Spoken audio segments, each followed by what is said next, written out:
તથા સોનગઢની આસપાસ રહેતા લોકો માટે એમજી મોબાઈલ લાવી રહ્યું છે દિવાળી સ્પેશિયલ ઓફર. કોઈ પણ 10,000 ઉપરના મોબાઈલની ખરીદી પર તમને અહીં ગિફ્ટ મળી જશે. અને હા, લકી ડ્રોની ઓફર પણ ચાલુ છે.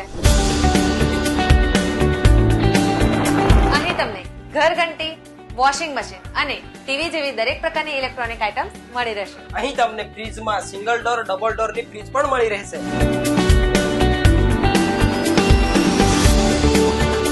અહીંયા તમને Apple, Oppo, Vivo, Realme, Redmi અને વનપ્લસ જેવા દરેક પ્રકારની કંપનીના ફોન મળી રહેવાના છે 0 ડાઉન પેમેન્ટ અને એક્સચેન્જ ઓફરમાં. અહીં દરેક મોબાઈલની ખરીદી પર તમને ગિફ્ટ તો મળશે. એની સાથે સાથે લકી ડ્રો પણ રાખવામાં આવ્યું છે, જેમાં તમે સાયકલ, ઘરઘંટી, mixer machine, smart watch, birds આટલી બધી વસ્તુઓ તમે જીતી શકો છો. તો મિત્રો, આ દુકાનનું એડ્રેસ છે ઓટાચાર રસ્તા, બિઝનેસ કોર્નર, સોનગઢ. અમે તો એમજી મોબાઈલ માંથી ખરીદી કરી લીધી. તમે ક્યારે આવવાના? તો આ દિવાળી ઓફરની લાભ લેવા માટે આજે જ મુલાકાત લો એમજે મોબાઈલ શોપની.